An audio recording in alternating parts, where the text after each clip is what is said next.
আচ্ছা আপনার কি মনে হয় আমার যে মমতা বন্দ্যোপাধ্যায় বলছেন আমি কিয়া ঘোষের কাছে জিজ্ঞাসা করছি, কিয়া ঘোষ আপনার কি মনে হয় যে মমতা বন্দ্যোপাধ্যায় বলছেন দুদিন আগে বলেছেন যে আমাদের হাতে থাকলে আমরা অর্ডার করিয়ে দিতাম, আমরা অর্ডার করিয়ে দিয়েছি, তিনি বলেছেন আমার কি মমতা বন্দ্যোপাধ্যায় ছাড়া অন্য কাউকে দিয়ে অন্য কাউকে নাম জিজ্ঞাসা করে বা তার নাম সামনে এনে শুরু করা উচিত ছিল?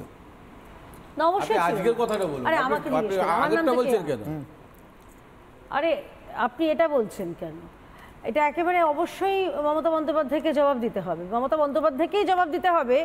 কারণ ওনার অনুপ্রেরণায় এই বাংলায় একটা শৌচাগার পর্যন্ত উদ্বোধন হয়। একটা শৌচাগার উদ্বোধনের যদি ওখানে না লেখা থাকে মাননীয় মুখ্যমন্ত্রী অনুপ্রেরণায়, তাহলে শৌচাগার পর্যন্ত, বাথরুম অর্থাৎ টয়লেট, সেটা পর্যন্ত উদ্বোধন হবে না এই পশ্চিমবঙ্গে। এই পশ্চিমবঙ্গে একটা, আপনি যেটা বললেন, একটা পশু তার নাম রাখতে গেলেও অনুপ্রেরণা দরকার হয়। এই রাজ্যে দুর্নীতি করতে গেলে তো অবশ্যই অনুপ্রেরণা দরকার হয়।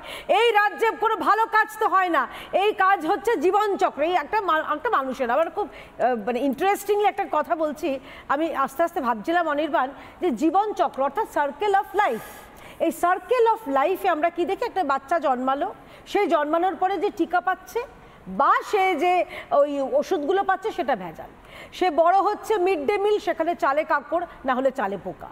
তার যে শিক্ষা, স্কুলে হয় স্কুল বন্ধ, না হলে শিক্ষক নেই, না হলে ভুয়ো শিক্ষক। তারপরে সে কি যাচ্ছে, যখন যৌবন প্রাপ্ত হচ্ছে তার চাকরি নেই, তার স্থান হচ্ছে রাস্তায়। পরবর্তীকালে তার যদি বিয়ে শাদী হয় বা ধরে নিচ্ছি তার জীবনটা আস্তে আস্তে বার্ধক্যের দিকে পৌঁছে যখন মৃত্যুর কাছে আসবে, তখন এইরকম ভুয়ো স্যালাইন, রিঙ্গাল ল্যাকটেটের মতন স্যালাইন বা জালি ওষুধ জ্বালিয়ে দিয়ে তার প্রাণটা শেষ হয়ে গেল। এবং তারপরেও মৃত্যুর পরেও কিন্তু তার শান্তি নেই। মৃত্যুর পরেও কিন্তু তার যে ওই বলেছে পথশ্রী না সাথীশ্রী কি একটা করেছে প্রকল্প, কি বিশ্রী না কুশ্রী প্রকল্প, সেই প্রকল্পে তো কাটমানি চাওয়া হয়। অর্থাৎ একটা মানুষের জন্মের পরে তার মৃত্যু পর্যন্ত তার শান্তি নেই, মরে গিয়েও শান্তি নেই। এবং সত্যি কথা চন্দনা যেটা বললেন, তাকে বলা যায় না মৃত্যু 3 বছর মতো তাকে ভোট দিতে আসতে হতে পারে পশ্চিমবঙ্গে। আচ্ছা, আর একটা জিনিস, আমরা দেখো, আমরা দেশের বিদেশে ছবি দেখে আনন্দ করি। একটা দেখেছি পিসার টাওয়ার, এখন দেখছি পিসির টাওয়ার, যে সব দুটোই হেলে পড়েছে। কিন্তু পিসির টাওয়ারটা যে হেলে পড়েছে, সেখানে কিন্তু কোনো স্থাপত্য শিল্প না, অনুপ্রেরণা দেয়। কেন বলছি, দেখুন মেটিয়াপুরুজের কথা বলছি, বিল্ডিং ভেঙে গেল, সে হেলে টেলের ধার কাছ দিয়ে গেল না, সে স্ট্রেট ভেঙে পড়ে গেল। সেখানে কি বলেছিলেন আমাদের মাননীয়, আমাদের কলকাতা শহরের মহানাগরিক মেয়র সাহেব ফিরহাদ হাকিম, তিনি বলেছিলেন যে প্রমোটারের দায়, কাউন্সিলরের কোনো দোষ নেই এখানে। কেন এই বেআইনি নির্মাণ হচ্ছে, কোনো কাউন্সিলরকে দোষ দেবেন না। পরবর্তীকালে কামারহাটি, এক জিনিস বাঘাযতীন, এক জিনিস ট্যাংরা, এক জিনিস, অর্থাৎ মানুষের প্রাণ নিয়ে ছিনিমিনি খেলতে তৃণমূল কংগ্রেস ভালোবাসে। মানুষ হচ্ছে শুধুমাত্র ভোট ব্যাংক, অনির্বাণ, আর কিচ্ছু না। ভোট দিন, মরে যান, বেঁচে যান, কোনো অসুবিধা নেই, ভোটটা দিতে হবে।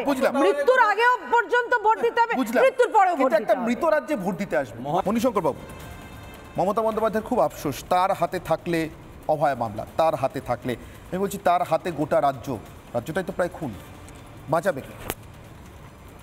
মানে একজনের হাতে গোটাটা রাজ্য, মানে আমরা তাই জন্য আমরা দেখছিলাম যে খবর হয় যেখানে যা কিছু হয় সেটাই মমতা ব্যানার্জি। আমার খুব ভালো লাগে যে মমতা ব্যানার্জির উপর ডিপেন্ড করে পশ্চিমবঙ্গে যত মানুষ আছে, ইরেসপেক্টিভ অফ পলিটিক্যাল পার্টি।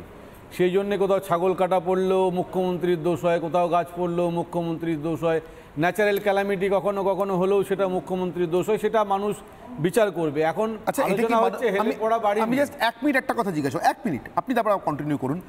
ধরুন এটার জন্য কি সাধারণ মানুষকে আপনি দায়ী করবেন, নাকি যারা চিড়িয়াখানাতে বাঘ বা অন্য কোনো পশু নতুন প্রজন্ম এলে তাতে মমতা বন্দ্যোপাধ্যায়কে অনুপ্রেরণা হিসেবে তার নাম লেখেন বড় বড় করে সরকারিভাবে, তাদেরকে দায়ী করবেন? মানে ধরুন চিড়িয়াখানাতে নতুন প্রজন্ম এলে যদি সেটা মমতা বন্দ্যোপাধ্যায় অনুপ্রেরণা থাকে, তাহলে একটা বাড়ি হেলে পড়লে তো মমতা বন্দ্যোপাধ্যায় অনুপ্রেরণা খুঁজতেই হবে আমাকে। আমি কার অনুপ্রেরণা খুঁজবো বলুন? আমি বলছি বাড়ি হেলে পড়া বা আনঅথরাইজ কনস্ট্রাকশন বা ইলিগ্যাল কনস্ট্রাকশন, এটা তো সাপোর্টে কথা বলতে আমি আসিনি। কিন্তু আমি বলছি যে এই যে একটা মানে ডিস্ট্রিবিউশন সিস্টেম একটা সরকার তো চলে, আপনি যদি বলেন যে রাজ্যে যা কিছু হচ্ছে মমতা ব্যানার্জিকে ডিপেন্ড করছে সবাই, কেন মমতা ব্যানার্জি উত্তর দেবেন না? তাহলে রাজ্যটা দেশের অন্তর্ভুক্ত, তাহলে প্রধানমন্ত্রীকেও বলতে হবে যেটা দেশের মধ্যে এরকম হচ্ছে, আপনি কেন তাহলে এটার জন্য দায়িত্ব নেবেন না?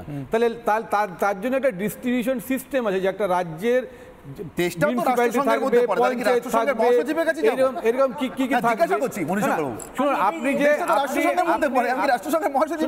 ব্যাপারটা হচ্ছে আপনাদের মতো চ্যানেল থাকলেই তো আমাদের সুবিধা। এই যে আপনি পশুদের সঙ্গে তুলনা করছেন, এটাও তো মানুষ শুনছে। এরপরে আমি বলছি যে পশুদের সঙ্গে তুলনা করছি না, বললাম একটা পশু, বলছি মানুষ তো মমতাকে চায়, বলছি পশুর নতুন প্রজন্ম আসছে, তাতে অনুপ্রেরণা হিসেবে তার নাম লেখা হচ্ছে, কিন্তু তিনি জানেন না এমনটা নয়, সরকারি ভাবে লেখা হচ্ছে। এবার আমি বলছি তাহলে একটা সরকার আছে, তার পুরসভা আছে, তার পুরসভার আওতায় একটা জায়গা, সেখানে বাড়ি হেরে পড়লে আমি তার নাম খুঁজবো না? না, আপনি বলছেন এটা মানে পাওয়ার ডিস্ট্রিবিউশন সিস্টেমের মাধ্যমে তো একটা রাষ্ট্র চলে, কেন্দ্রীয় হোক আর রাজ্য হোক। তার মানে আপনি বলছেন নেতাইয়ের গণহত্যার জন্য মনমোহন সিং দায়ী? না, আমি বলছি তখন প্রধানমন্ত্রী মনমোহন সিং ছিলেন। আপনি তো তাই করছেন। আমি আপনাকে জিজ্ঞাসা করছি, সোজাসুজি যখন একটা কিছু ঘটলো একদম ডাইরেক্ট মমতা ব্যানার্জি চলে গেলেন। আপনারা তো রিজওয়ানুর রহমান নেতাইয়ের গণহত্যা সবকিছুর জন্য বুদ্ধদেব ভট্টাচার্যকে দায় দিতেন। যে যখন যা একটা পুকুর থেকে জল হয়তো বেরিয়ে যাচ্ছে, মমতা ব্যানার্জি দেখছে না। আমি বলছি এই জিনিসটা নিয়ে তো লোকে হাসাহাসি করে। ভিখারি পাসওয়ানকে কি বাড়ি থেকে জ্যোতি বসু তুলে নিয়ে গেছিলেন? আরে ভাই, অনেক কথা আমি জিজ্ঞাসা করছি, সেটা ভিখারি পাসওয়ান জিজ্ঞাসা করছি কি হয়েছিল তাহলে? অনেক কথা হাতে করে জ্যোতি বসু তুলে নিয়ে গেছিলেন। আপনি আপনার যেগুলো মন গড়া কথা হবে সেগুলো বলবেন তা তো নয়। আমার কথা হচ্ছে যে একটা পাওয়ার ডিস্ট্রিবিউশন সিস্টেম আছে, যেখানে যে ঘটনাটা ঘটেছে আপনি সেখান থেকে শুরু করে মমতা ব্যানার্জি পর্যন্ত আসুন, তাতে কোনো আপত্তি নেই, কিন্তু একদম মমতাকে শুরু করে। তার মানে কালকেই দেখছিলাম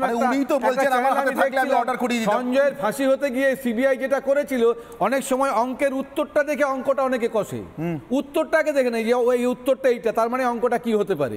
তার মানে আপনি যেখান থেকে যাবেন, কাউন্সিলর বা পঞ্চায়েতের মেম্বার যেখানে যেখানে যা করেছে, সেখান থেকে মমতা ব্যানার্জি পর্যন্ত দায়িত্ব এড়াতে পারেন না। এরকমভাবে আপনি ন্যারেটিভটা সেট আপ করলে লোকের কাছে একটা মানে গ্রহণযোগ্য হয়। কিন্তু আপনি শুরু করলেন মমতা দিয়ে, তারপর আসবেন কাউন্সিলরকে। আপনি দেখবেন কোনো একটা বক্তৃতা দিতে গেলেও লাস্টে কিন্তু এই ধরনের মানুষগুলো মুখ্যমন্ত্রী শেষ বক্তা হয়। আচ্ছা, আপনার কি প্রথম দিকে বক্তৃতাগুলো দেয় এই কাউন্সিলর। নানা ধরনের কন্টেন্ট দেখার জন্য লাইক করুন, শেয়ার করুন আমাদের ফেসবুক পেজ, সাবস্ক্রাইব করুন আমাদের ইউটিউব চ্যানেল।